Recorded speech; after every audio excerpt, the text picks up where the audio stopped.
يريدون ليطفئوا نور الله بأفواههم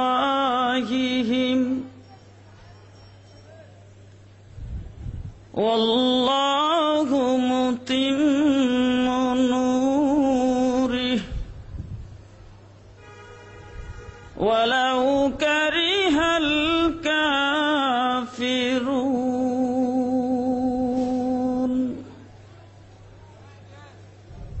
صدق الله مولانا العظيم وقال رسول الله صلى الله عليه وسلم الجهاد ماز إلى يوم القيامة وصدق رسوله النبي الكريم ونحن على ذلك من الشاهدين والشاكرين والحمد لله رب العالمين হযরত মুসা আলাইহিস সালাম শুআয়ব আলাইহিস সালামের মেয়ে বিয়ে করে রওনা হয়েছে মিশরে আসতেছে বেগম সাহেবকে নিয়ে রাস্তার গিরি পথে রওনা হয়েছেন পাহাড়ের চিপা দিয়া হঠাৎ করে রাত্রের অন্ধকার টেপ টেপ বৃষ্টি পড়ে রাস্তাও গেছে বুইলা কোনো আলো নাই বেগম সাহেব ছিলেন অন্তঃসত্ত্বা পেট ব্যথাও শুরু হয়েছে আগুনের দরকার আগুনও নাই হঠাৎ করে দেখে পাহাড়ের নিকটে কি যেন একটু আলোর মতো দেখা যায় দেখা সাথী সঙ্গীদেরকে বেগম সাহেবকে বলছেন তোমরা এখানে একটু ওয়েট করো আমি একটু যায়া দেখি আগুনের সন্ধান পাই কিনা রাস্তার সন্ধান পাই কিনা কোনো আলোর ব্যবস্থা হয় কিনা হযরত মুসা আলাইহিস সালাম পাহাড়ের নিকটে গেছে যায়া দেখে আল্লাহু আকবার একটা গাছের মধ্যে দাউ দাউ করে আগুন জ্বলতেছে দেখে উনি আশ্চর্য হয়ে গেছেন সর্বনাশ এমন আগুন তো দেখি নাই কোনোদিন আশ্চর্য হয়ে লাভ কি বেগম সাহেবকে বসায় রেখে আসছি একটু আগুন দরকার কতগুলি বন সন গাছের পাতা একত্রিত করে গেছে আগুন লাগাইতে যেই কাছে গেছে দেখে গাছ সহ আগুনটা পেছনের দিকে যাইতে আরম্ভ করছে উনি ভয় পায় পেছনের দিকে আসছে দেখে আগুনটা গাছ সহ সামনের দিকে আসতেছে ওই মুহূর্তে আল্লাহ পাক মুসা আলাইহিস সালামকে ডাক দিছেন ফালাম্মা আতাহা নুদিয়া ইয়া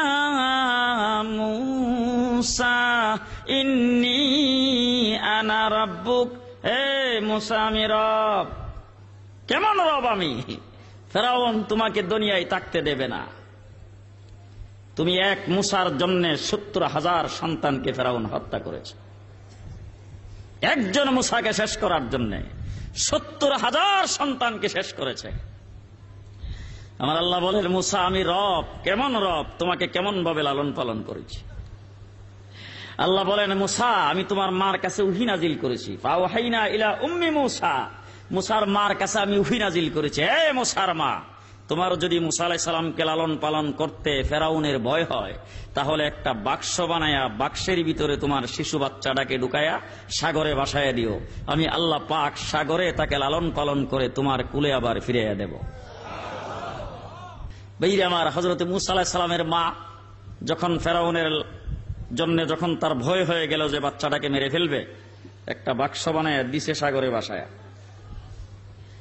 মার মন বাক্সের ভিতরে ঢুকায়া বাচ্চাকে সাগরে ভাসায় দিলে মানে মুসা আলাইহিস সালামের একটা ছোট বোন ছিল বোনটারে বলছে তুই সাগরের পারে পারে যা বাক্সটা কোথায় যায় লাগে যায় দেখ মুসা আলাইহিস সালামের বোন সাগরের পারে পারে যাইতেছে কিছুক্ষণ পরে দেখে ফেরাউনের বাড়ির গাড়ে যায় লাগতেছে ফেরাউনের বাড়ির পুলিশ বাহিনী দেখছে দেখা যায় স্যার রে কয় স্যার মনে হয় কোন একটা বুম টুম আইতাছে বাক্সটা নিকটে আসার পরে ফেরাউনকে উঠাও উঠাইছে বলে খোলো দেখি খুলছে আল্লাহু আকবার নবীর চেহারা বুঝেন না কারবারটা ফেরাউনে দেখে যে এইটাই বুঝই রে আমার রাজত্ব শেষ করবে মনে হয় কোন মায়ের ঘরে জন্ম হইছে তারপরে আমার ভয়ে এটাকে পানিতে ভাসাইয়া দিছে তাড়াতাড়ি অস্ত্রটা কয় আন এক্ষুনি শেষ করে দেই আসিয়া এসে ফেরাউনকে ধাক্কা দিয়া সরাইছে সরাইয়া মুসা আলাইহিস সালামের চেহারাটা দেখছে আমার আল্লাহ বলেন মুসা তোমার চেহারার ভিতরে আমি আল্লাহ মায়া মহব্বত ঢাইলা দিয়েছি আসিয়ার মায়া লাগে গেছে। আসিয়া ফেরাউনকে ডাক দিয়ে কয়, তুমি কি আটকুরা খামাখা? তোমার বাচ্চা কাচ্চা হয় নাই তো এই কারণে তুমি বাচ্চার মর্ম কি বুঝবা? এত সুন্দর চেহারার বাচ্চাটা তুমি কইলেই তোমার রাজত্ব ধ্বংস করবে। এত বড় রাজপ্রাসাদ তোমার, এত অট্টালিকা, এইগুলির উত্তরাধিকার কে হবে? ভবিষ্যতে মালিক কে হবে? সুতরাং এইটা বাচ্চাটা আমরা লালন পালন করে ভবিষ্যতে তোমার ওয়ারেস বানাবো, তোমার উত্তরাধিকার বানাবো। ফেরাউন ওইটাকে আসিয়া তোমার লগে আর পারলাম না। এবার বাচ্চা লালন পালন করবে ফেরাউনের রাজপ্রাসাদে। বাচ্চাটাকে দুধ পান করাইয়া যেই মা লালন পালন করবে, মাস গেলে 10,000 টাকা বেতন, বৎসরে 3-4টা বোনাস, তারপরে থাকা খাওয়া কাফুল লত্তা সব ফ্রি। এলান করে দিল সমস্ত রাষ্ট্রের ভিতরে। রাষ্ট্রের মহিলারা সব জায়গায় ধরছে লাইন দুধ পান করাইবার জন্য। মুসা আলাইহিস সালাম নবী, যার তার দুধ খাইব? কুলে নিয়ে স্তনের মধ্যে লাগা, মুসা টুট খুলেও না। সকলের পরীক্ষা শেষ। এবার আসিয়া খুব বিচলিত হয়ে গেছে। আহা, আমার এই বাচ্চাটা কি করে লালন পালন করবো? হায়রে, কারো দুধ খায় না। মুসা আলাইহিস সালামের বোন কাছে দাঁড়ায় দাঁড়ায় তামসা দেখতেছে। আস্তে আস্তে করে সামনে যায় কয়, আমার কাছে একটা মায়া লোক আছিল, যেই মায়া লোকের দুধ দেখছি সব বাচ্চারাই খায়। আসিয়া এতক্ষণে কইতে আইছো, তাড়াতাড়ি যাই নিয়ে আসো জলদি। বলে, আমি যাইয়া দেখতে পারি। মায়া লোকটা পর্দা নিশিন, পর্দার ভিতরে তাকে, বাইরে কোথাও যায় না। যাইয়া দেখি বইলা আসে কিনা। এই মা, আল্লাহ রাব্বুল আলামিন বলেছে তোমার সন্তানকে তোমার কোলে ফিরাইয়া দেবে গো মা। মাগো, আল্লাহ মনে হয় তোমার জন্য দরজা খুলে দিয়েছেন। আসো গো মা। নিজের বাপ ভঙ্গিমা দেখানো যাবে না মাগো, কোন অবস্থাতেই বোঝানো যাবে না সেটা তোমার সন্তান। এই মা, কোন অবস্থাতেই বোঝানো যাবে না সেটা তোমার সন্তান।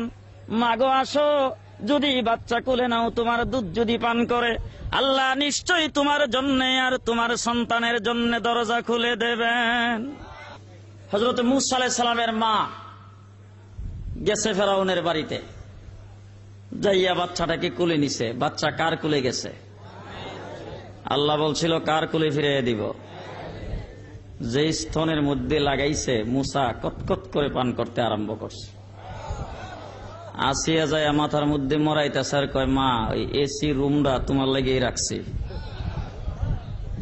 মাস গেলে 10,000 টাকা বেতন, বৎসরে 3-4টা বোনাস, জামা কাপড় থাকা খাওয়া যাবতীয় সবকিছু ফ্রি।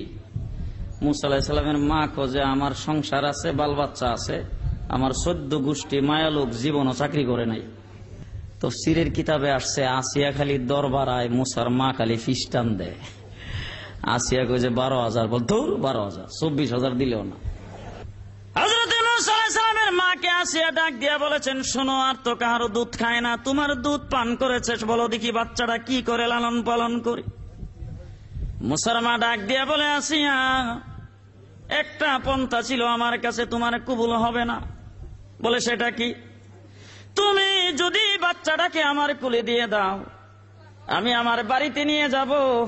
তোমার বাড়ির মতো বিল্ডিং আমার বাড়িতে নাই, খাট পালং নাই, ফুমের বিছানা নাই।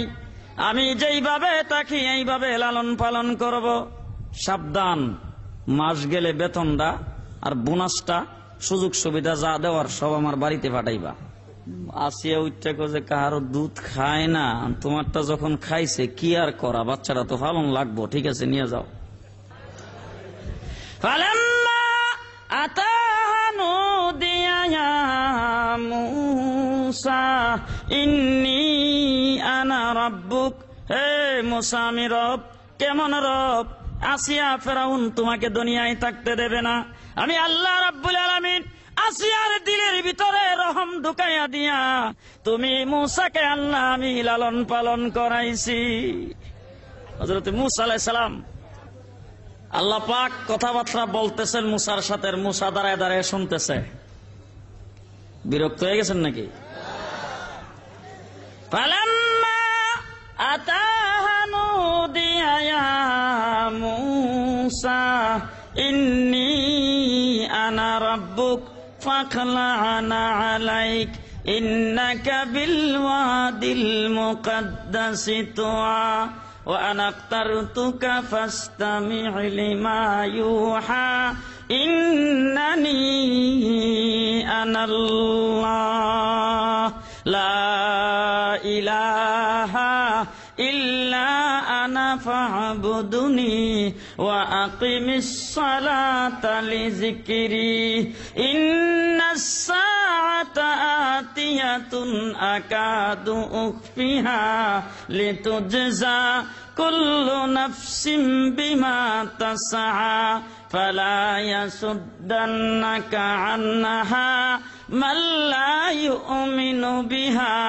ওয়াত্তাবা'a হাওয়াহু ফাতারদা। হযরত মূসা আলাইহিস সালাম দাঁড়ায় দাঁড়ায় খালি শুনে, আর আল্লাহ পাক খালি বলতেছে, উত্তর দেওয়ার মতো কিছু নাই, কারণ আল্লাহ কিছু জিগাইলে না উত্তর দিবে, বুঝেন না কারবার। হঠাৎ করে আল্লাহ জিজ্ঞাসা করতেছে মূসা আলাইহিস সালামকে, ওয়ামা তিলকা বিয়ামিনিকা ইয়া মূসা, হে মূসা হাতে কি? আল্লাহ রাব্বুল আলামিন মেরাজের জনিতে নবী মুহাম্মদুর রাসূলুল্লাহ সাল্লাল্লাহু আলাইহি ওয়াসাল্লামকে বলে দিয়েছেন, নবী হে, আপনি আমার দরবারে আগমন করেছেন, আপনার পৃথিবীতে যত উম্মত পৃথিবীতে আসবে কিয়ামত পর্যন্ত সকল উম্মতের জন্য দৈনিক 5 বার মোলাকাতের সুযোগ দিলাম। কয়বার?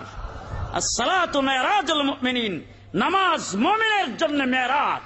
আল্লাহু আকবার করে দাঁড়াইলেন, দাঁড়ায়া কথা কইলেন কার সাথে? দৈনিক 5 বার মোলাকাতের সুযোগ আল্লাহ পাক দিয়েছে।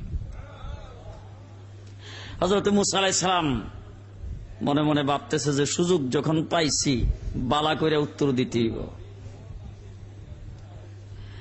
ক্বালা হিয়া আসাই আতাওয়াক্কাউ আলাইহা ওয়া আগুশু বিহা আলা গানামি ওয়া লিয়া ফিহা মাআরিবু উখরা। আল্লাহ, এটা একটা লাঠি, এটা দিয়ে অনেক সময় টেক লাগায় খারই, অনেক সময় বকরিরে ফাতা ফাইরা খাওয়াই, আরো অনেক কাজকর্ম করি। আল্লাহ এতগুলি জিজ্ঞাসিল মূসা আলাইহিস সালাম রে। আল্লাহ ডাক দেখো, মূসা লাঠিটা একটু মাটির মধ্যে ছাড়ো। ক্বালা আলকিহা ইয়া মূসা, হে মূসা লাঠিটা একটু মাটির ছাড়ো। ফাআলকাহা, যেই মাটির মধ্যে ছাড়ছে, ফাইযা হিয়া হাইয়াতুন তাসআ, বিরাট বড় সাপ, 70 গজ লম্বা, উডের মতো বডি। সুবহানাল্লাহ কইবেন না? উপরের দিকে ফনা ধইরা যখন দিছে, পেছনের দিকে দূর, আল্লাহ ডাক দেয়া কয়, কালা লা তাখাফ, হে মূসা ভয় পায় না। কালা খুযহা ওয়ালা তাখাফ সানুঈদুহা সিরাতাহাল উলা। হে মূসা ভয় পায় না, ধরো, আমি যেই লাঠি আবার সেই লাঠি বানায়া দেব। আল্লাহ পাক বানায়া দিছেন লাঠি। একটা লাঠি আল্লাহ হাতে দিয়া ডাক দিয়া বলছে, হে মূসা ইযহাবি ইলা ফিরআউন, ফিরআউনের কাছে যাও, ইন্নাহু তাগা। আমাদের দেশে অনেক লোকজন বেশি সন্ত্রাসী যদি হয়, আল্লাহ ফালাফিরে একটু বেশি করে, মানুষ ডাক দিয়া কেন বলে, বাইরে গেছ, কিন্তু আমার আল্লাহ ফেরাউন সম্পর্কে কয় বেশি বাইরে গেছে। সুবহানাল্লাহ, জোরে কোন সুবহানাল্লাহ। বেশি বাইরে গেছে। একটা লাঠি আল্লাহ হাতি দিয়া কইছে, ফেরাউনের কাছে যাও, বিশ্ব বিখ্যাত সন্ত্রাসী, বিশ্ব বিখ্যাত হুদাদ্রোহী, বিশ্ব বিখ্যাত আল্লাহর নাফরমান ফেরাউনের কাছে এক লাঠির দ্বারা আল্লাহ পাক ফেরাউনকে শায়েস্তা করে দিয়েছে। ঠিক না বে ঠিক? লাঠি মুসলমানের হাতে রাখা সুন্নত, ঠিক কি না? লাঠি হাতে রাখা কি? লাঠি কিন্তু পারমাণবিক অস্ত্রের কাজও দিতে পারে কিনা? যুদ্ধের ময়দানে প্রচন্ড বেগে যুদ্ধ চলছে। আল্লাহর নবীর সাহাবী হযরতে আব্দুল্লাহ ইবনে জাহাশ যুদ্ধ করতে করতে তলোয়ার ভেঙে গেছে। রাসূলের দরবারে যাইয়া বলছে, হুজুর তলোয়ার ভেঙে গেছে, তাড়াতাড়ি একটা তলোয়ার দেন, কি দিয়া যুদ্ধ করব? কাফেরের কাছ থেকে ফিরে এসেছি। আল্লাহর নবীর কাছে কোনো তলোয়ার নাই। ডাইনে বামে রাসূল তাকাইতে শুরু করেছেন। হঠাৎ করে দেখে একটা শুকনা খেজুরি গাছের ডাল পড়ে আছে। ওই ডালটাকে সাহাবীর হাতে দিয়া বলেছেন, সাহাবী যাও, এটা দিয়েই যুদ্ধের ময়দানে তোমাকে যুদ্ধ করতে হবে। আল্লাহর কুদরত বোঝা যায় না, ওই ডাল আল্লাহ তলোয়ারে পরিণত করে দিয়েছেন। মুসলমান আইন মানবে কার? জোরে বলেন কার? মুসলমান নীতি মানবে কার? কার? ছেলের ব্যাপারে, মেয়ের ব্যাপারে, মহিলাদের ব্যাপারে। এবার যারা নারী নীতিমালা তৈরি করে এরা কোন দরজার মুসলমান?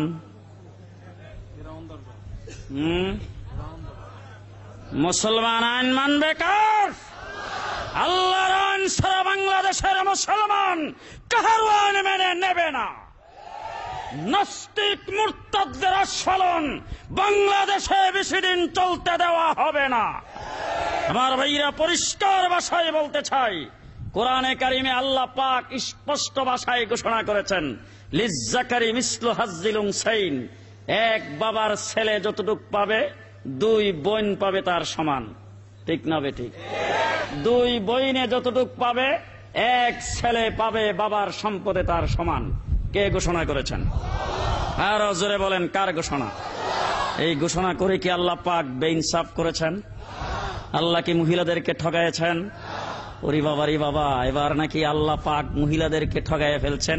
এবার সম অধিকার নামে নারী নীতিমালা প্রস্তুত করে ভাই আর বোনের সমান অধিকার, বাবার সম্পদের সমান পাইতে হবে। ইসলাম মেয়েদেরকে যে সম্মান দিয়েছে, পৃথিবীর কোন ইজম এই সম্মান দিতে পারে নাই। ঠিক না বেঠিক? আমার রাসূল সর্বপ্রথম চোখ খুলে যখন দেখলেন জিন্দা কবর দেওয়া হয় মেয়েদের প্রতি এই জুলুম, রাসূল ঘোষণা করেছেন, যার ঘরে মেয়ে সন্তান জন্মগ্রহণ হবে সেই মা বাবার জন্য আল্লাহর জান্নাত। জান্নাতের ঘোষণা দিয়া মেয়েদের দাম বাড়াইছে না কমাইছে? জোরে বলতে হবে, বাড়াইছে না কমাইছে?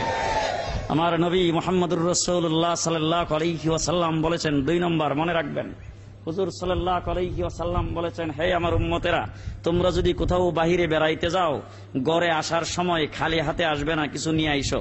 আপনার মেয়ে, আপনার ছেলে, আপনি যখন ঢাকা শহর থেকে বেড়াইয়া বাড়িতে আসছেন, আইসা গেট দিয়া ঢুকার পরে ছেলে মেয়েরা আব্বু আইছে রে এরকম ভাবে দৌড়ে যায়, ধরবে না? ধরার পরে যদি আপনার হাতে কিছু না থাকে, মিষ্টি মিঠাই, তাইলে আপনিও থাকবেন বেটকিদা আর এরা সব বেচকিদা। ঠিক না বেঠিক? এই জন্য আল্লাহর হাবিব বলেছেন, তুমি বাহির থেকে কোথাও থেকে আসতে, ঘরের মধ্যে আসতে তুমি কিছু হাতে করে নিয়ে আসবে। এবার তোমার ছেলেও আছে, মেয়েও আছে, ছেলেও আসছে সামনে, মেয়েও আসছে সামনে। রাসূল মেয়েদের সম্মান বাড়াইতে যায় বলেছেন, সর্বপ্রথম হাদিয়াটা মেয়ের হাতে উঠাইয়া দেবে। কার হাতে? এর দ্বারা মেয়ের সম্মান বাড়ল না কমল? জোরে বলেন, বাড়ছে না কমছে? রাসূল সাল্লাল্লাহু আলাইহি ওয়াসাল্লাম 4টা মেয়ে সন্তানের পিতা। কয়টা? 4টা মেয়ে সন্তানের পিতা। রাসূল মেয়েদেরকে সবচেয়ে বেশি আদর করেছেন। সুবহানাল্লাহ, জোরে কোন?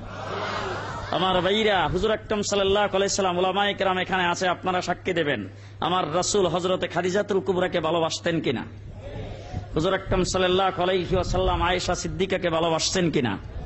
কি বলেন, বাসতেন? হযরতে খাদিজাতুল কুবরাকে রাসূল কেমন ভালোবাসতেন? হুজুরের হযরতে খাদিজাতুল কুবরার জীবদ্দশায় আল্লাহর নবী দ্বিতীয় কোনো বিয়ে করেন নাই। আল্লাহু আকবার। রাসূল যাকে ভালোবাসে, রাসূলুল্লাহ সাল্লাল্লাহু আলাইহি সাল্লাম যাকে বেশি মহব্বত করে, তাকে তো আল্লাহও ভালোবাসে। ঠিক না বেঠিক? হযরত রাসূল আমিন সাল্লাল্লাহু আলাইহি সাল্লাম জিবরাইল আমিনের সাথে একদিন বসা আছেন, বৈশা কথাবার্তা বলতেছেন। জিবরাইল ওহী নিয়ে আসছে।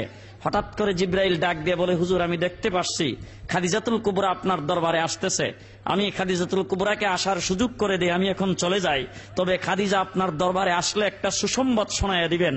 হুজুর বলেন, জিবরাইল কি সুসংবাদ? বলে, আল্লাহ পাক আজকে খাদিজাকে সালাম জানিয়েছেন। আল্লাহ যাকে সালাম জানায়, রাসূলের ভালোবাসা থাকলে না না থাকলে? জোরে বলতে হবে, থাকলে না না থাকলে? আল্লাহর নবী হিজরত করে মদিনায় চলে গেছে। মক্কা শরীফে হযরতে খাদিজাতুল কুবরার মাজার। আমার ভাইরা, আল্লাহর নবী হযরতে আয়েশার হুজরার ভিতরে একদিন ঘুমায় আছে। হঠাৎ করে আয়েশা ঘুম ভাঙার পরে দেখে আল্লাহর নবী বিছানার মধ্যে নাই। হযরতে আয়েশা মনে মনে ভাবতে শুরু করেছেন, রাসূল গেল কোথায়? তালাশ করতে করতে যায় দেখে মসজিদে নববীর কোণার মধ্যে বসে আল্লাহর নবী হাত তুলে আল্লাহর দরবারে মোনাজাত করে। হযরতে আয়েশা বলেন, আমি যাইয়া রাসূলের পাশে বসে মোনাজাতে শরীক হয়ে গেলাম। একটু পরে শুনি আল্লাহর নবী চোখের পানি ছেড়ে ছেড়ে আল্লাহর দরবারে বলতে শুরু করেছেন, হে গো আল্লাহ, হাসরের কঠিন ময়দানে যেদিন বাবা তার ছেলেকে হারিয়ে ফেলবে, মেয়ে তার মাকে হারিয়ে ফেলবে, ওই কঠিন ময়দানে স্বামী স্ত্রীর কথা খবর থাকবে না। আমি খাদিজাতুল কুবরার কথা বলি, আল্লাহ ওই কঠিন ময়দানে যেন আমি খাদিজাকে হারাইয়া না যাই। মোনাজাত শেষ হয়ে যাওয়ার পরে হযরত আয়েশা সিদ্দিকা রাদিয়াল্লাহু তাআলা আনহা রাসূলকে জিজ্ঞেস করেছেন, রাসূল 25 বছর বয়সে আপনি 40 বছরের খাদিজাকে বিয়ে করেছিলেন, এখনো আপনি খাদিজাকে বলতে পারেন নাই? আল্লাহর নবী ডাক দিয়ে বলেছেন, আয়েশা কোনদিন খাদিজা সম্পর্কে কোনো মন্তব্য করবে না, কারণ তোমরা সবাই আমার সুখের দিনের স্ত্রী। খাদিজা আমার ওই দিনের স্ত্রী যেদিন মক্কার জমিনে আমার মাথা গুজাইবার জায়গা ছিল না। ভাইরা আমার, হযরত আয়েশা সিদ্দিকা বলেন, রাসূল কোনদিন আর খাদিজা সম্পর্কে কোনো কটু বাক্য উচ্চারণ করব না, তবে আমি যে খাদিজা সম্পর্কে ভালো করে জানি না, আমাকে একটু খাদিজা সম্পর্কে শোনান। আল্লাহ রাসূল বলেছে, আয়েশা শোনো, গভীর রাত্রের বেলা আমি যখন কোথাও বাহিরে যাইতাম দিনের দাওয়াত দিয়ে বা বাহিরের কাজকর্ম সেরে আসতে যখন অনেক দেরি হয়ে যেত, রাত্র 12টা 1টা 2টা বেজে যেত, আমি আয়েশার দরজাটার মধ্যে দাঁড়াইয়া দরজায় হাত রাখার সাথে সাথে দরজাটা খুলে যাইত। আমি জিজ্ঞাসা করেছিলাম, খাদিজা যতদিন বাহিরে গেলাম কোনদিন ভিতরে আসার জন্য দরজায় দাঁড়াইয়া ডাকাডাকি করতে হয় না, খাদিজা তুমি কি ঘুমাও না? খাদিজা চোখের পানি ছেড়ে দিয়া বলছিল, হুজুর আপনি আমার স্বামী, বাহিরে রেখে যদি আমি ঘুমাইয়া যাই হাসরের ময়দানে আল্লাহর দরবারে জবাব দিতে পারবো না। কেমন মহব্বত ছিল হযরতে খাদিজাতুল কুবরার সাথে। হযরত আয়েশা সিদ্দিকা রাসূল সাল্লাল্লাহু আলাইহি ওয়াসাল্লাম সর্বকনিষ্ঠ স্ত্রী ছিলেন। আয়েশার সাথে রাসূলের মহব্বত ছিল। জিন্দেগীর শুধু একটা বিষয় আমি আপনাদের সামনে বলতে চাই, শুনবেন?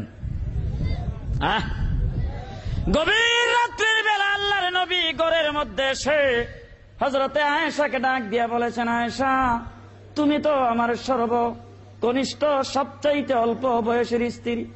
আয়েশা গো, তোমার মনে অনেক কিছু চাইতে পারে, তুমি তো মনে চাই একটু বিনোদন করতে, আমার সাথে একটু হাসি মজাক করতে। হ্যাঁ আয়েশা, সময় দিতে পারি না, নবুয়তির দায়িত্ব পালন করে, রাষ্ট্রীয় দায়িত্ব পালন করে, ইমামতির দায়িত্ব পালন করে, বিভিন্ন দায়িত্বের কারণে সময় দিতে পারি না। আয়েশা গো, সকলেই ঘুমে আছে, আসো দেখি তোমাকে নিয়ে বাহিরে হয়ে একটু বিনোদন করি। কার সাথে? শালিরে নিয়ে তো বিনোদন করা যায়, স্বাস্থ্য বোন মামাতো বোনরে নিয়ে তো সিনেমা দেখা যায়। হযরত আয়েশা বলেন, আল্লাহর নবী আমাকে নিয়ে বের হয়ে গেছে, দুইজন হাতে ধরে হাঁটতে শুরু করলাম। শুনেন ভালো করে। একটু পরে আল্লাহর নবী ডাক দিয়ে বলেন, আয়েশা সব রাস্তাঘাট ফাঁকা, সকলেই ঘুমে আছে, আয়েশা গো আসো দেখি দুইজনে মিলে একটু দূর দেয়। হ্যাঁ আয়েশা আসো দেখি দুইজনে মিলে একটু দূর দেয়, দেখি কে আগে যাইতে পারে। হযরত আয়েশা বলেন, আল্লাহর নবী একত্রিত হয়ে দুইজনে মিলে দূর দিলাম, আমি নবীর আগে চলে গেছি, রাসূল পেছনে পড়ে গেছে। আয়েশা ফার্স্ট। এবার হাসতে হাসতে আয়েশা খুব খুশি, বুঝেন না, হুজুরের পেছনে ফালাইয়া দিছে, হাসতে হাসতে ভিতরে চলে গেছে।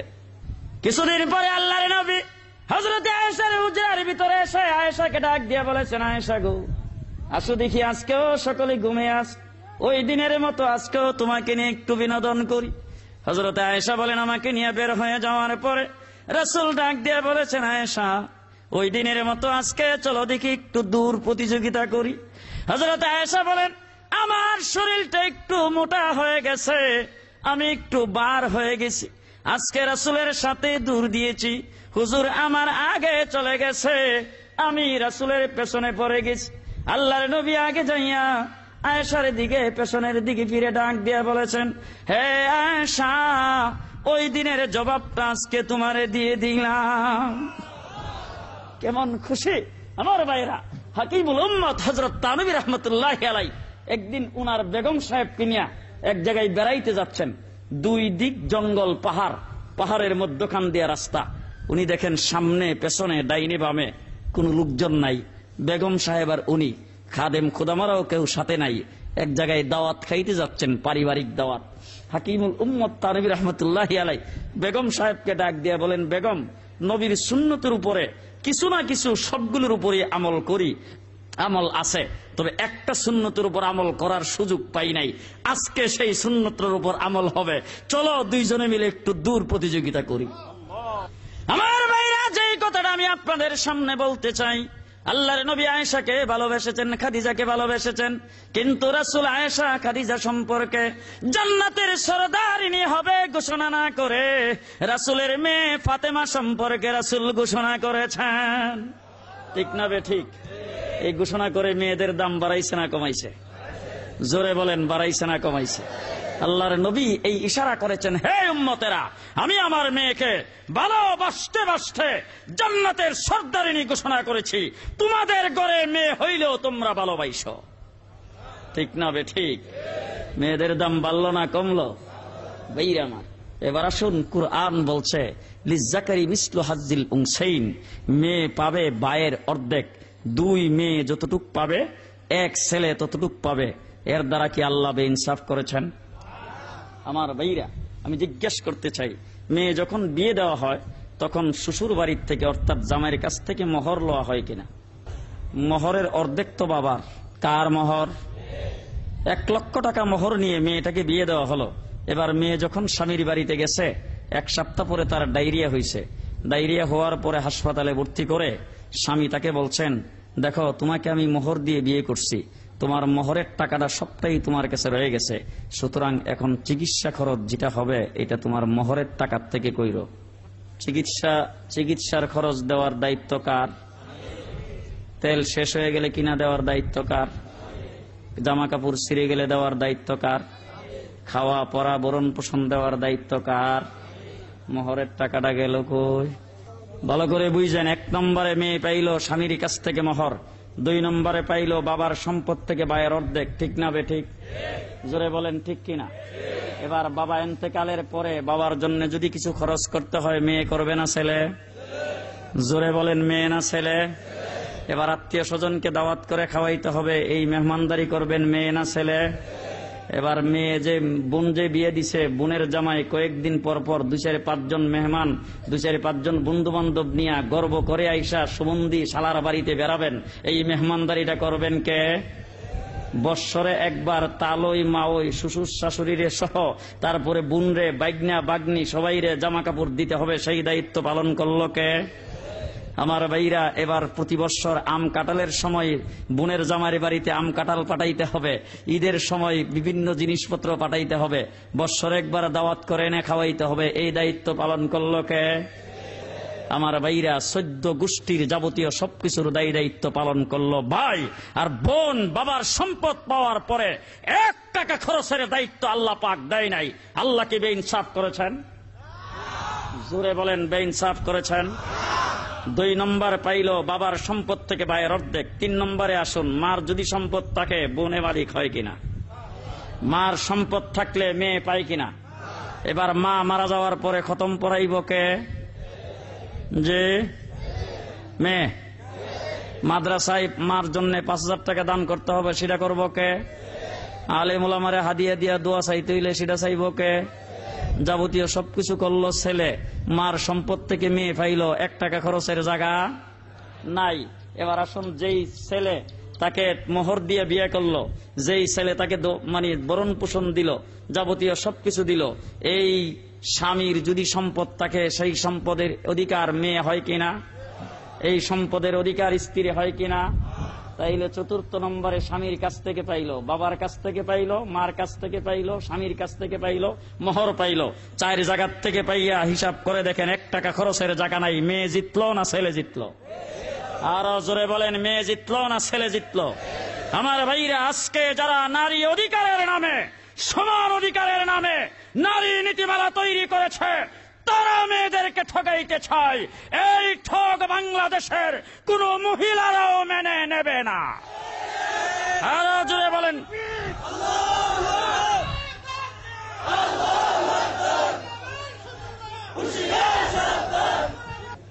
শতকরা 90% মুসলমানের দেশ, ঠিক না বেঠিক? আমাদের বাংলাদেশ গোটা বিশ্বের দরবারে খাঁটি ইসলামের দেশ বলে পরিচিত, ঠিক কিনা? রাষ্ট্রীয়ভাবে ইসলাম না থাকলেও সামাজিকভাবে মুসলমানেরা ইসলামকে মানে, ঠিক না বেঠিক? আমার এই বাংলাদেশে আমি পরিষ্কার ভাষায় বলতে চাই, দাউদ হায়দার ইসলামের বিরুদ্ধে বলে বাংলার মাটিতে টিকতে পারে নাই, ঠিক কিনা? তসলিমা নাসরিন বাংলাদেশে আছে না গেছে? জি। আমার ভাইরা, গত বছর পত্র পত্রিকা আপনারা দেখেছেন, তসলিমা নাসরিন কলিকাতায় তার মাথায় চেয়ারের বাড়ি পড়তেছে। গত কিছুদিন আগে পত্রিকা আসছে, তসলিমা বলেছেন এইভাবে আর বেঁচে থাকা যায় না, ঠিক কিনা? আমার ভাইরা, বাংলাদেশে আহমদ শরীফ ইসলামের বিরুদ্ধে বলেছিল জানাজা এবং কাফন দাফনও তার হয় নাই, ঠিক না বেঠিক? আজকেও যারা ইসলামের বিরুদ্ধে বলে, আমি পরিষ্কার বলতে চাই, রাশেদা কে চৌধুরী বাংলার মাটিতে তার জায়গা হবে না। উপদেষ্টা পরিষদ থেকে তাকে বরখাস্ত করতে হবে। কে কে রাজি আছেন হাত উঠান।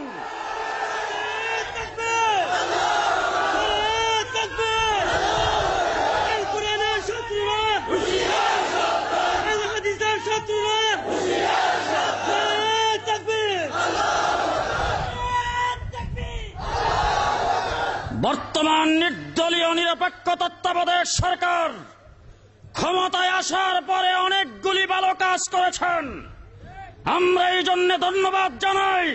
কিন্তু রাশেদা কে চৌধুরীকে এই তত্ত্বাবধায়ক সরকারের প্যানেলে রেখে এদেশের মুসলমানরা মেনে নেবে না। আমরা পরিষ্কার ভাষায় বলতে চাই, কুরআনের সরাসরি বিরোধিতা করে এই বাংলার মাটিতে কেউ টিকতে পারে নাই, বর্তমানেও টিকবে না। আমার ভাইরা, বলতেছিলাম মুসলমানদের সাথে কে আছে? জোরে বলেন কে? আল্লাহ মুসলমানদের সাথে আছে। মুসলমানদের সাহায্য সহযোগিতা কে করে? মুসলমানদের সাহায্য করে আল্লাহ, ঠিক না বেঠিক? বদরে কে সাহায্য করেছেন? উহুদে কে সাহায্য করেছেন? খন্দকে কে সাহায্য করেছেন? মুসলমান সংখ্যায় মুসলমান অল্প হতে পারে, অস্ত্রে শস্ত্রের দিক থেকে মুসলমান দুর্বল হতে পারে, কিন্তু আল্লাহর শক্তির সাথে টিকতে পারে এমন কোন শক্তি পৃথিবীতে নাই। আছে কোন শক্তি? আছে শক্তি? ওয়ালা তাহিনু ওয়ালা তাহজানু ওয়া আনতুমুল আ'লাউনা ইন কুনতুম মুমিনিন। আল্লাহ রাব্বুল আলামিন বলেছেন, হে দুনিয়ার মানুষেরা, শুধুমাত্র যদি একটা সার্টিফিকেট অর্জন করতে পারো, তোমাদের নামের সাথে যদি ইমানদার লাগাইতে পারো, গোটা পৃথিবী তোমার সাথে পারবে না। কে বলেছেন? আল্লাহ পাক বলেছেন। হযরত মূসা আলাইহিস সালাতু ওয়াস সালামকে আল্লাহ পাক একটা লাঠি দিয়ে বলছেন, বৃহৎ শক্তি ফেরাউনের কাছে যাও। ফেরাউন লাঠির আঘাতে শেষ হয়ে গেছে, ঠিক কিনা? জোরে বলেন ঠিক কিনা? ভাইরা আমার, বলতেছিলাম হযরত মূসা আলাইহিস সালাম কথা বলেছেন কার সাথে? আল্লাহরে দেখছে? দেখে নাই। আল্লাহ পাককে মূসা আলাইহিস সালাম দেখে নাই। মূসা আলাইহিস সালাম বলছেন, রব্বি আরিনি, আল্লাহ তুমি দেখা দাও। আল্লাহ বলছেন, লাম তারানি, পারবা না। ভাইরা আমার, জিজ্ঞেস করতে চাই, আল্লাহকে সরাসরি দেখা যাবে না, কিন্তু আল্লাহর কুদরত দেখা যায় কিনা? জোরে বলেন, যায় কিনা? আপনার 3.5 হাত বুড়িতে আল্লাহর কুদরত আছে না নাই? কি বলেন, আছে না নাই? মুখের মধ্যে জিহ্বা কয়টা? মরিচ খাইলে নিজের বাড়ির গাছের কাঁঠাল, উত্তরের গাছের কাঁঠাল একরকম মজা, দক্ষিণের কাঁঠাল আর একরকম মজা, ঠিক কি? মানুষের বানানো মিষ্টি আমিত্তি খাইলে একরকম মজা, জিলাপি খাইলে আর একরকম মজা, ঠিক না বেঠিক? রসগোল্লা খাইবেন একরকম মজা, রসমালাই খাইলে অনেক রকম মজা, ঠিক না? মুক্তাগাছার মন্ডা একরকম মজা, টাঙ্গাইলের সমসমার একরকম মজা, ঠিক না বে ঠিক? ফজলি আম খাইবেন একরকম মজা, ল্যাংরা আম খাইলে অনেক রকম মজা। জিব্বা কয়টা? আল্লাহর কুদরত আছে না নাই? কি বলেন, আছে কিনা? ভাইরা আমার, আল্লাহর কুদরত দেখে আল্লাহকে বিশ্বাস করতে হবে, ঠিক না বেটি? আল্লাহ রাব্বুল আলামিন বলেন, ফেরেশতারা তোমরা যাদেরকে গাদ দিয়েছো তারা আমারে দেখছে কিনা? বলে না, দেখে নাই। না দেখা আমাকে বিশ্বাস করে? বলে হ। ও ফেরেশতারা না দেখা তারা আমাকে চাই? বলে হ। হে ফেরেশতারা তোমরা সাক্ষী থাকো, আজকের এই মাহফিলে যারা আগমন করেছে আমি রাব্বুল আলামিন তাদের পেছনের সকল গুনাহ মাফ করে দিলাম। খুশি না বেজার? কি বলেন, আশাতে লাভ হয়েছে না ক্ষতি হয়েছে? জোরে বলেন, লাভ না ক্ষতি? ভাইরা আমার, শেষ কথা আমি আপনাদের সামনে যেটা বলতে চাই, জমানা খারাপ না ভালো? জমানার অবস্থা খুব খারাপ, ঠিক না বে ঠিক? ভাইরা আমার, মানুষ যখন বাজারে বন্দরে যায়, চাউলের দাম যদি 40 টাকা, মানুষ বলা বলি করে চাউলের বাজার বহুত খারাপ, ঠিক না? তেলের দাম 120 টাকা, বাজার খারাপ না ভালো? আমি বলতে চাই আমাদের ইমানের বাজার খারাপ হয়ে গেছে, ঠিক না বে ঠিক? ঠিক কিনা? ইমান যদি ঠিক থাকতো, জিনিসপত্রের দাম আল্লাহর কুদরতি হাতের দ্বারা আল্লাহ পাক কমায় রাখতেন, ঠিক না বে ঠিক? ইমান ঠিক নাই, ঠিক কিনা? আমার ভাইরা আমার, একজন ইমানদার কখনো কোনোদিন ঘুষ খাইতে পারে না, একজন ইমানদার সুদ খাইতে পারে না, একজন ইমানদার দুর্নীতি করতে পারে না, ঠিক না বেটি? হযরত ওমর ইবনুল খাত্তাব রাদিয়াল্লাহু তাআলা আনহু রাষ্ট্র চালাইছেন তো? চালাইছেন না রাষ্ট্র? হযরত ওমর লেখাপড়া করছেন কোথায়? হযরত ওমর ইবনুল খাত্তাব আমিরুল মুমিনিন, রোমান সম্রাটের দরবারে তার প্রতিনিধি দল গেছে। রোমান সম্রাট জিজ্ঞাসা করেছে, তোমাদের যে আমিরুল মুমিনিন খলিফাতুল মুসলিমিন, তার ডক্টরেট উপাধি কয়টা? ওমর ইবনুল খাত্তাবের প্রতিনিধি দল বলে, ডক্টরেট ফক্টরেট নাই। বলে, আরে কি কও, ডক্টরেট ছাড়াই উনি রাষ্ট্র চালায়? বলে হ। আরে সর্বনাশ, তাইলে উনি কোন ইউনিভার্সিটিতে লেখাপড়া করেছেন? বলে, কোন ইউনিভার্সিটির দরজা দিয়া তিনি যান নাই। কোথায় লেখাপড়া করছেন? বলে, খিজুর গাছের নিচে খিজুরের ছানি, সে আসহাবে সুফাই রাসূলের দরবারে লেখাপড়া করেছেন 2টা সাবজেক্টে। কয়টা সাবজেক্ট? একটা হলো কোরআন আর একটা হলো হাদিস। এই 2 সাবজেক্টে লেখাপড়া করে উমর কোন ডিগ্রি হাসিল করেন নাই, 2টা গুণ অর্জন করেছেন। কয়টা গুণ? এটা 2টা গুণ নিয়ে বাড়ির যায়েন। কয়টা গুণ অর্জন করেছেন? 2টা। রোমান সম্রাট বলে, কি 2 গুণ? বলে, 1 নম্বর গুণ হলো উনি জীবনে কাউকে ধোঁকা দেয় না। রোমান সম্রাট বড় বিচক্ষণ মানুষ ছিল, উনি বুঝে নিয়েছেন লোকটা অত্যন্ত সৎ মানুষ, কাউরে ধোঁকা দিতে পারে না। 2 নম্বর গুণ কি? বলে, উনি নিজে কাহারো ধোঁকা খায় না। উনি কাহারো ধোঁকা খায় না। রোমান সম্রাট বুঝে নিয়েছে লোকটা অত্যন্ত যোগ্যতা সম্পন্ন, যোগ্য মানুষকে কেউ ধোঁকা দিতে পারে না। সৎ এবং যোগ্য 2 গুণে গুণান্বিত ওমর ইবনুল খাত্তাব, ঠিক না বে ঠিক? বর্তমান আমাদের বাংলাদেশে মেম্বারির থেকে শুরু করে প্রেসিডেন্ট পর্যন্ত যতগুলি নির্বাচনে দাঁড়ায় সবাই সৎ এবং যোগ্য।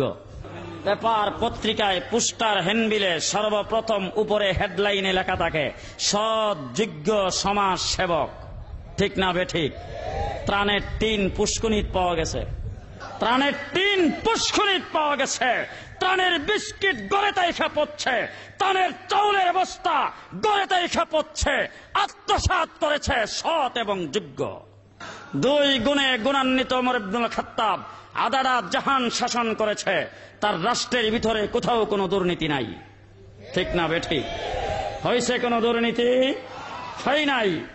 রোমান সম্রাটের দরবারে এই জবাব দিয়েছেন। হযরত ওমর ইবনুল খাত্তাব একদিন ঘুরতে ঘুরতে গেছে পাহাড়ের পাদদেশে, জঙ্গলের কিনারে। যায়া দেখে একটা রাখাল বকরি চড়াইতেছে। বকরি চিনেন তো আপনারা? ছাগল চড়াইতেছে। যাইয়া তারপরে রাখালকে ডাক দিয়া বলছেন, রাখাল ওমর ইবনুল খাত্তাবকে চিনে না। গ্রামের মানুষ প্রেসিডেন্ট চিনে। তো রাখালকে ডাক দিয়া বলতেছেন, রাখাল একটা বকরি আমারে দাও তো, আমি দুধ দহন করে খাই। রাখাল ডাক দিয়া বলেন, পথিক কোথায় থেকে আসছো তুমি? তুমি এতটুক জানো না যে দুধের বকরি মালিকে মাঠে চড়াইতে দেয় না, এটা বাড়িতে রেখে ফেলে? এই জবাব শুনে ওমর ইবনুল খাত্তাব কো, আচ্ছা দুধের বকরিটা মালিকে বাড়িতে রেখে ফেলে? বলে হ। ওমর ইবনুল খাত্তাব কো, তাইলে তোমার একটা বকরি আমারে দাও, এটা জবাই করে আমি গোশতগুলি খামো। রাখাল চোখ বাইর করে উঠছে, কি বলো তুমি পথিক, বকরির মালিক আমি না। ওমর ইবনুল খাত্তাব কো, বেটা তুই যে রাখাল বকরির মালিক না, এটা তো আমিও জানি। তোর একটা বকরি আমারে দে, আমি তোরে টাকা দিয়ে দিমু। তুই টাকাগুলি ফায়া গেলে আর মালিক রেজায় কইবে, স্যার জঙ্গলের কিনারে গেছিলাম, একটা বাঘ বাইরিয়া বকরিটা দইরা নিয়ে গেছে, রাখতে পারি নাই স্যার। মালিকরে এরকম কইলে মালিকে বুঝ পাইয়া যাবে, একা তুই বাঘের সাথে লড়াই করবে, মধ্যখান দিয়ে তুই টাকাগুলি ফায়া গেলে তোর মালিক এখানে এসে ছায়া রইছে। যেই কইছে মালিক ছায়া রইছে, রাখাল ডাক দেয়া কই, পথিক কি বলছো তুমি? আমার মালিক এইখানে উপস্থিত নাই, মালিক চায়া থাকে নাই। আমার মালিকের মালিক আল্লাহ পাক দেখে। কে দেখে? যেই কথাটা বলছেন ওমর ইবনুল খাত্তাব তার নিজের দিকে ইশারা দিয়া কয় যে আমারে চিনো? আমাদের দেশে কোনো মানুষ যদি একজন আরেকজনের উপর রাগ করে তাইলে বলে না যায়, বরিশালের মানুষ যদি একজনের উপর একজন রাগ করে তাইলে ডাক দেয়, মরে সেন, মরে সেন। ওমর ইবনুল খাত্তাব রাখালটা ডাক দেয়, আমারে চিনো? রাখাল ওইটা কো, তোমারে চিনার দরকার কি আমার, আমি তোমারে চিনি টিনি না। তুমি এমন কথা বলো মালিকের অগোচরে তোমারে বকরি দিয়া দেওয়ার জন্য, তোমারে চিনা লাভ কি? ওমর ইবনুল খাত্তাব ডাক দেয়া কয়, আমি আমিরুল মুমিনিন খলিফাতুল মুসলিমিন ওমর ইবনুল খাত্তাব। যেই কইছে আমি ওমর ইবনুল খাত্তাব, রাখাল তো একবার বুঝেন না গেল, উমরের সামনে এমন কথা কইছি। উমর, আমার রাসূল বলছে উমর যে রাস্তা দিয়ে হাঁটবে এই রাস্তা দিয়ে মিস্টার ইবলিস যাবে না। এবার বুঝেন কারবারটা কি? দফা ঠান্ডা উমরের নাম শুনলেই মদের বোতল নিয়ে আসতেছে রাত্রের বেলা, উমর ইবনুল খাত্তাবের সামনে পড়ে গেছে। উমর হাতে মদ দেখলে রাখবো? উমর দূর থেকে ডাক দেখলে, মানান্তা কে তুমি, হাতে কি? যেই কইছে হাতে কি, ওর আর কলিজায় পানি নাই, মাথা নিচের দিকে দিয়ে আল্লাহরে ডাক দেখ, আল্লাহ যার হাতে ধরা পড়ছি কাম শেষ। আল্লাহ তুমি যদি আজকে উমরের হাত থেকে আমার বাঁচায় দাও, জীবনে আর। উমর ইবনুল খাত্তাব ডাক দেখ, হাতে কি? যেই কইছে হাতে কি, হ্যাঁ মাথা উঁচু কইরা গলা শুকাই গেছে তো বুঝেন না, বাঙ্গা গলায় ডাক দেখো, দুধ দুধ। হাতে কি আছিল? মদ। হেকো দুধ দুধ। যেই কইছে দুধ, উমরকে দেখি দেখি কি বোতলটা ঠান্ডা হাতে নিছে, নিয়া তারপরে বোতলের মুখ খুইলা দেখে গরম দুধ বাইরিতেছে। আল্লাহু আকবার, আল্লাহ। উমরের ভয়ে মদকে দুধ বলার কারণে যদি মদ দুধে পরিণত হয়ে যাইতে পারে, আল্লাহর ভয়ে যদি চোখের পানি ফালায়, আল্লাহ পাক গুনাহকেও সওয়াবে পরিণত করে দিতে পারে। ঠিক না বে ঠিক? আমার ভাইরা, হযরত উমর ইবনুল খাত্তাব কেমন ছিলেন? দুধ হাতে ঠান্ডা নিয়ে বোতলটা খুলছে, খুললে দেখে গরম দুধ বাইরিতেছে। যেই রাষ্ট্রের ভিতরে যা হইতো উমর ইবনুল খাত্তাবের হাতে ধরা পড়ত। আধ্যাত্মিক সম্রাট ছিলেন উমর, যেখানে যা হইতো সব ধরা পড়ত। আমার ভাইরা, উমর ইবনুল খাত্তাব আল্লাহর আইনে দেশ শাসন করেছেন বলে রাষ্ট্রের ভিতরে কোথাও কোনো দুর্নীতি নাই। ঠিক না? ঠিক না বে ঠিক? হযরতে আলী কাররামাল্লাহু ওয়াজহুর একটা ঘটনা মনে পড়ছিল। আমিরুল মুমিনিন উমর ইবনুল খাত্তাব, ওই জমানায় হযরতে আলী কাররামাল্লাহু ওয়াজহু, হযরতে আলী বলেন, একদিন রাত্রের বেলা ঘুমিয়ে আসি, ঘুমের ঘরে স্বপ্নে দেখি মসজিদে নববীতে আজান হয়ে গেছে। কেমনে দেখছে? মন রাখেন কিন্তু। হযরতে আলী বলেন, ঘুমের ঘরে স্বপ্নে দেখলাম মসজিদে নববীতে আজান হয়ে গেছে। আজান শুনে আমি মসজিদে নববীতে নামাজ পড়তে গেলাম, ফজরের নামাজ। যায় দেখি আল্লাহর নবী মসজিদে ইমামতি করে। কে ইমামতি করে? কেমনে দেখছে? স্বপ্নে না প্রকাশ্যে? হযরতে আলী বলেন, আমি যাইয়া নামাজে শরীক হয়ে গেলাম। নামাজের সালাম ফিরায় রাসূল যখন মুসল্লিদের দিকে ফিরে বসেছেন, এমন সময় দেখি মসজিদের দরজা দিয়ে একজন মানুষ প্রবেশ করেছে, হাতের মধ্যে একটি ব্যাগ। রাসূলকে ডাক দিয়া বলেছেন, রাসূল আমার নতুন বাগানের খেজুর মুসল্লিদের মাঝে বিতরণ করে দেন। আল্লাহর নবী খেজুরের ব্যাগ হাতে নিয়েছে, ব্যাগের ভিতরে থেকে খিজুরি বের করেছেন। রাসূল ডাক দিয়ে জিজ্ঞেস করেছেন, তোমার নাম কি? আমার নাম ইমুক, নেও তুমি 3টা। তোমার নাম কি? আমার নাম ইমুক, নেও তুমি 5টা। তোমার নাম কি? আমার নাম ইমুক, নেও তুমি 7টা। এইভাবে বিতরণ করতে করতে লাস্টের দিকে যায় জিজ্ঞেস করেছেন, মিয়া তোমার নাম কি? হযরত আলী বলেন, মনে মনে ভাবতে শুরু করলাম, রাসূল জিজ্ঞেস করেছে আমাকে তোমার নাম কি? হায় রে, রাসূল কি আমাকে চিনতে ভুলে গেল নাকি? হযরত আলী ডাক দিয়ে বলেন, আমি আলী। হুজুর ব্যাগের থেকে খিজুর বের করে আলীকে দিয়েছেন একটা। মনে মনে ভাবতেছি, হুজুর এটা কি করলো? সবাইরে আমার সামনে বেশি বেশি খিচুড়ি দিল। আমার ঘরে বিবি বাচ্চা আছে, বিবিটাও হুজুরের মেয়ে, তারপরে আবার নাতি নাত করে হুজুরের খুব আদরণীয়। হুজুর আমার একটা খিচুড়ি দিল। হযরত আলী বলেন, খিচুর মুখে দিয়ে চাবাইতে শুরু করলাম। এমন সময় মসজিদে নববীতে আজান হয়ে গেছে। আজানের আওয়াজ শুনে আমার ঘুম ভেঙে গেল। আমি ঘুম থেকে উঠে যখন বসলাম, সাথে সাথে দেখি আমার পুরা ঘরটা যেন মেশকে আম্বরের সুগন্ধিতে পরিণত হয়েছে। হযরত আলী বলেন, আল্লাহর নবীর দেওয়া খিজুর মুখে দিয়া যে চাবাইতেছিলাম, আমার মুখে এখনো খিজুরের স্বাদ যায় নাই। হযরত আলী বলেন, আমি উযু করে মসজিদ নববীতে চলে গেলাম নামাজ পড়তে। যায়া দেখি আমিরুল মুমিনিন উমর ইবনুল খাত্তাব এবার প্রকাশ্যে নামাজের ইমামতি করে। আমি যাইয়া নামাজে শরীক হয়ে গেলাম। নামাজ শেষ করার পরে দেখতেছি দরজা দিয়ে একজন মানুষ প্রবেশ করেছে, তার হাতে একটা ব্যাগ। আমিরুল মুমিনিনকে ডাক দিয়া বলতেছে, খলিফাতুল মুসলিমিন, আমার নতুন বাগানের খেজুর মুসল্লিদের মাঝে বিতরণ করে দেন। হযরত আলী বলে, ব্যাপারটা কি রে? স্বপ্নে যা দেখছিলাম তাই যেমন। আমিরুল মুমিনিন ওমর ইবনুল খাত্তাব খেজুরের ব্যাগ হাতে নিয়ে এবার জিজ্ঞেস করেছে, মিয়া তোমার নাম কি? রাসূল জিজ্ঞেসিল নি, মিয়া তোমার নাম কি? আমার নাম ইমুক, নেও তুমি 3টা। তোমার নাম কি? আমার নাম ইমুক, নেও তুমি 5টা। তোমার নাম কি? আমার নাম ইমুক, নেও তুমি 7টা। তোমার নাম কি? আমার নাম ইমুক, নেও তুমি 2টা। সর্বশেষ দয়ালীকে জিজ্ঞেস করেছে, মিয়া তোমার নাম কি? আলী রে চিনে তো ওমর ইবনুল খাত্তাব। হযরত আলী বলেন, আল্লাহর নবী জিজ্ঞেস করার পরে কিছুই বলতে পারি না, এবার ডাক দিয়া বললাম, ভাই ওমর, আমাকে চিনতে ভুলে গেল নাকি? আমি তো আলী। ব্যাগের ভিতর থেকে খিজুরি বের করে আমাকে দিয়েছেন একটা। রাসূল দিছিল কয়টা? হযরত আলী বলেন, আল্লাহর নবী খিজুরি দেওয়ার পরে আমি তো রাসূলকে কিছুই বলতে পারি নাই। এবার যখন উমর দিয়েছে, আমি ডাক দিয়া বললাম, ভাই উমর, আমার তো ঘরে বিবি বাচ্চা আছে, তুমি তো জানো। আমার সামনে একাধিক খিজুরি দিলা, আমাকে কেন একটা খিজুরি দিয়েছ? হযরতে উমর ডাক দিয়া বলে, হে আলী, ঘুমের ঘরে যদি আল্লাহর নবী তোমাকে একাধিক খিজুরি দিয়ে দিত, আমিও এখন তোমাকে একাধিক খিজুরি দিয়ে দিতাম। এই আমার হযরতে আলী স্বপ্নে যা দেখেছেন, বাস্তবে উমরের কাছে তা প্রতিফলিত হয়েছে। হযরত উমর আধ্যাত্মিক রাহবর হিসাবে আদারা জাহান পরিচালনা করেছেন। রাষ্ট্রের ভিতরে কোথাও কোনো দুর্নীতি নাই, ঠিক না বেঠিক?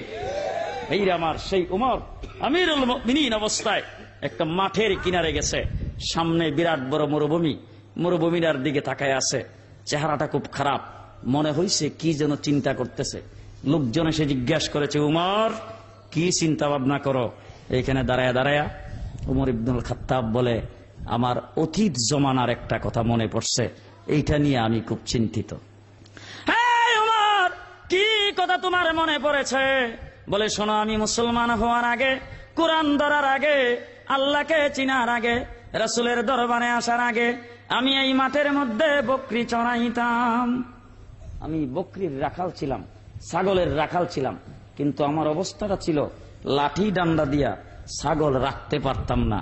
ছাগলগুলি এদিক সেদিক চলে যেত, ছাগল আমার কথা ভালো করে শুনতো না। আজকে আমি আমিরুল মুমিনিন অবস্থায় এখানে আসার পরে আমার ওই কথাটা মনে পড়ছে। আমি আমার মনকে এখানে দাঁড়াইয়া জিজ্ঞেস করতেছি, মন রে, তুই তো ওই উমর আসলে যেই উমরের কথা ছাগল ভালো করে শুনতো না, আর আজকে মসজিদে নববীর মিম্বরে দাঁড়াইয়া কথা বললে 1500 মাইল দূরে সৈন্য পরিচালিত হয়। হযরত উমর ইবনুল খাত্তাব মসজিদে নববীর মিম্বরে উঠেছে খুতবা দেওয়ার জন্য। আমার ভাইরা, সারিয়া বাহিনী 1500 মাইল দূরে যুদ্ধ করে উমর সারিয়া বাহিনীকে এখান থেকে ডাইরেকশন দিয়েছে। মুসল্লিরা জিজ্ঞাসা করেছে, উমর কাকে ডাইরেকশন দিয়েছ, কাকে কথা বলেছ, কাকে হুকুম দিয়েছ? উমর ইবনুল খাত্তাব বলে, সারিয়া বাহিনীকে পরিচালনা করেছি। মুসল্লিরা জিজ্ঞাসা করেছে, উমর তোমার কথা তারা শুনতে পেরেছে কিনা? উমর বলে, তারা যখন আসবে তখন তাদেরকে জিজ্ঞাসা করো। তারা যখন যুদ্ধের ময়দান থেকে আসছে, সকলে গেরাও করে জিজ্ঞাসা করেছে, ইমুক দিন শুক্রবারে মিম্বরে উঠে উমর তোমাদেরকে পরিচালনা করছিল, তোমরা শুনছিলা কিনা? সকলে এক বাক্যে বলেছে, শুনো। উমরের সামনে থেকে যেই বাক্যে, যেই শব্দে, যেই আওয়াজে তোমরা উমরের কথা শুনেছ, আমরা 1500 মাইল দূরে ঠিক সেইভাবে শুনেছি। ভাইরা আমার, সেই উমর ইবনুল খাত্তাব বলতেছে, শোনো, আমি এই মাঠে আসার পরে আমার মনে পড়ছে ওই কথা যে ছাগল তোর কথা ভালো করে শুনতো না। আর আজকে মদিনায় ভূমিকম্প শুরু হয়েছে, শুইনেন ভালো কইরা, ভূমিকম্প শুরু হয়েছে। উমর ইবনুল খাত্তাবের হাতে লাঠি, লাঠি দিয়া মাটির মধ্যে বাড়ি দিয়া বলছে, থাম, জোরে কোন আল্লাহু আকবার। ভাইরা আমার, মাটি সাথে সাথে থেমে গেছে। ইতিহাস প্রমাণ করেছে আজকে 1500 বছর হয়ে গেল, মক্কা মদিনায় আর কোনদিন ভূমিকম্প হয় না।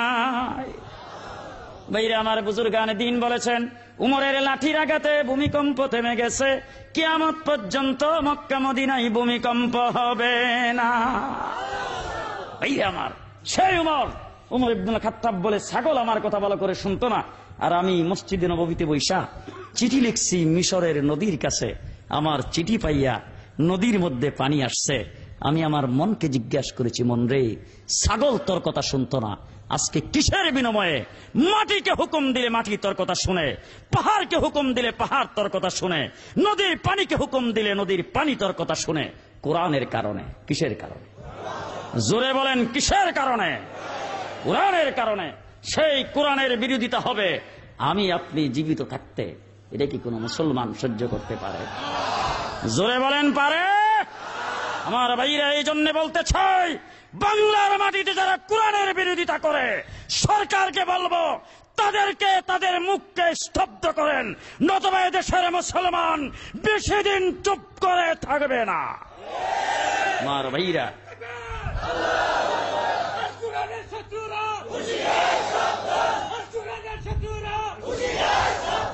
আমার ভাইরা, নিশ্চয়ই এই মাহফিল আল্লাহর দরবারে কবুল হয়েছে।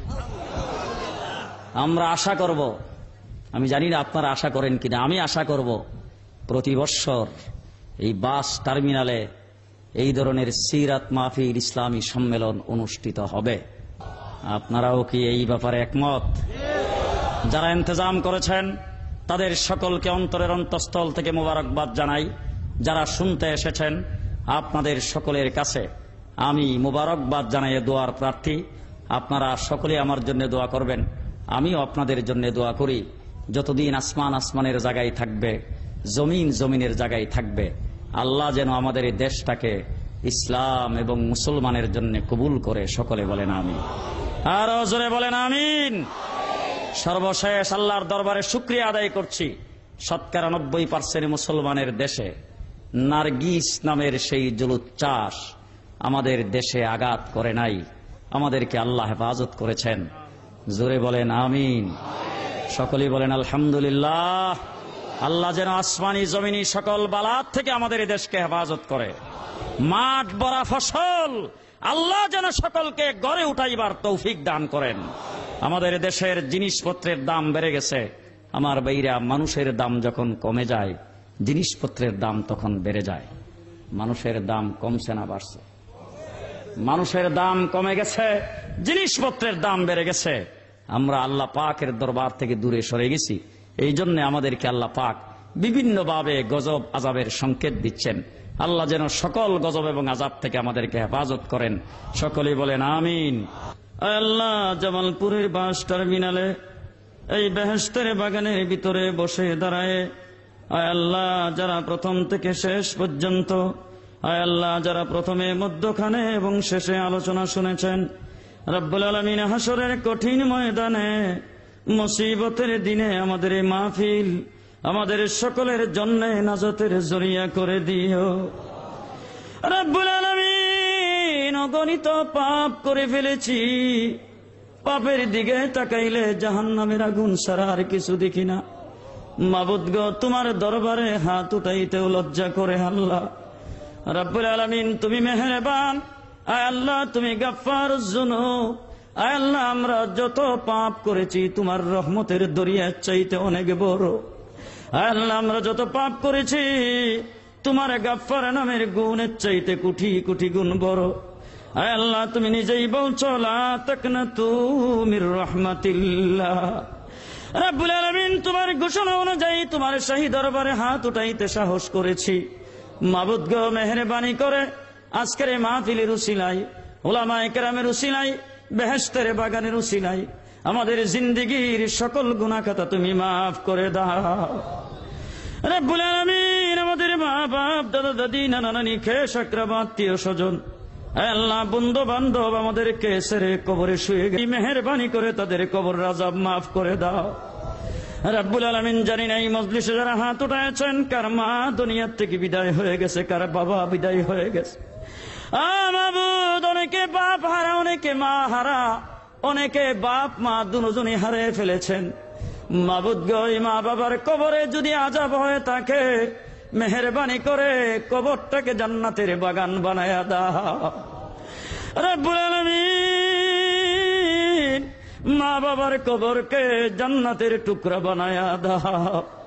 রব্বুল আলামিন সন্তান হিসেবে মা বাবার জন্য ক্ষমার প্রার্থী, মেহেরবানি করে মা বাবার কবরকে জান্নাতের টুকরা বানায়া দাও। যাদের মা বাবা জীবিত আছে তাদের খেদমত করার তৌফিক দান করো আল্লাহ। আল্লাহ সুস্থতার সাথে তাদেরকে নেক হায়াত দান করো আল্লাহ। রব্বুল আলামিন জানি না এই মজলিসে যারা হাত উঠাইছেন কোন আশায়, কোন আশা নিয়ে হাত উঠাইছে। মাবুদ গো, কিসের জন্য হাত উঠাইছে মেহেরবানি করে সকলের দিলের আশা তুমি পুরা করে দাও। রব্বুল আলামিন বাস টার্মিনালে যে সকল মালিক, আল্লাহ যে সকল ড্রাইভার, যে সকল হেল্পার আল্লাহ বাস পরিচালনা করে মাবুদ, আল্লাহ সকলকে ইসলামের উপর আমল করার তৌফিক দান করো। রব্বুল আলামিন আল্লাহ অ্যাক্সিডেন্ট থেকে তুমি তাদেরকে হেফাজত করো।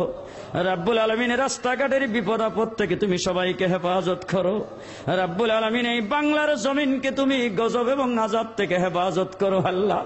ইয়া আল্লাহ, জামালপুরের প্রতিটি মানুষকে আসমানি জমিনি বালা মুসিবতকে হেফাজত করো আল্লাহ। এই মাহফিলকে জরিয়া করে আগামী দিনগুলি তুমি আমাদের সকলের জন্য শান্তির জিন্দেগি বানায়া দাও। রব্বুল আলামিন আজকের এই মাহফিলের ইন্তজাম যারা করেছে মাবুদ গো, সকলকে দ্বীনের খাদেম হিসেবে তুমি কবুল করে নাও। রব্বুল আলামিন এই মজলিসের ভিতরে যারা হাত উঠাইছে মাবুদ সকলকে তোমার ওলি বানায়া দাও। মাবুদ উলামায়ে কেরাম যারা হাত উঠাইছে সকলকে সাহেবে নিসবত বানায়া দাও। আয় আল্লাহ, দ্বীনের খাদেম হিসেবে তুমি সকলকে কবুল করে নাও। রব্বুল আলামিন বাংলাদেশের মুসলমানেরা ইসলাম নিয়ে বেঁচে থাকতে চাই মাবুদ, ইসলাম বিরোধীদেরকে আল্লাহ তুমি হেদায়েত করে দাও। মাবুদ, যদি হেদায়েত তাদের নসিবে না থাকে মাবুদ, তাইলে বাংলার জমিন থেকে তাদেরকে সরায়া দাও। মাবুদ গো, নারী নীতিমালার নামে কোরআন বিরোধী আইন বাংলাদেশ থেকে তুমি উঠায়া দাও। রব্বুল আলামিন যারা দেশ পরিচালনা করে তাদের দিলের ভিতরে রহমত ঢুকায়া দাও। রব্বুল আলামিন এইখানে যারা হাত উঠাইছে মাবুদ সকলকে তুমি সুস্বাস্থ্য দান করো। কেউ যদি কোনো রোগ আক্রান্ত হয়ে থাকে তাকে তুমি শিফা দান করো। আল্লাহ, কঠিন কঠিন রোগ থেকে তুমি আমাদের সকলকে হেফাজত করো। রব্বুল আলামিন ক্যান্সার থেকে তুমি আমাদেরকে বাঁচায় রাখো। রব্বুল আলামিন হার্ট অ্যাটাক থেকে তুমি আমাদেরকে বাঁচায় রাখো। ব্রেন স্ট্রোক থেকে তুমি আমাদের বাঁচায় রাখো। কিডনি ডিজিজ থেকে তুমি আমাদের বাঁচায় রাখো। রব্বুল আলামিন কঠিন কঠিন দুরারোগ্য ব্যাধি থেকে তুমি আমাদের হেফাজত করো। রব্বুল আলামিন আমরা যারা এখানে হাত উঠাইছি মাবুদ, মৃত্যু পর্যন্ত দ্বীনের উপর অটল থাকার তৌফিক দান করো। আয় আল্লাহ, আখির জামানার নবী মুহাম্মদুর রাসূল রাসূলুল্লাহর রওজা জিয়ারত না করায়া কবরে ডাক দিও না। রব্বুল আলামিন মক্কা মদিনা জিয়ারত না করে তুমি আজরাইল পাঠায়ো না। রব্বুল আলামিন জীবনে একবার হইল রাসূলের রওজার কিনারে দাঁড়াইয়া সালাম পেশ করার তৌফিক দাও। আয় আল্লাহ, আমাদের পক্ষ থেকে সোনার মদিনায় নবী পাকের রওজা মুবারকে দুরূদ ও সালাম টুকুন পৌঁছায়া দাও। ربنا تقبل منا إنك أنت السميع العليم وتب علينا إنك أنت التواب الرحيم سبحان ربك رب العزة عما يصفون وسلام على المرسلين والحمد لله رب العالمين.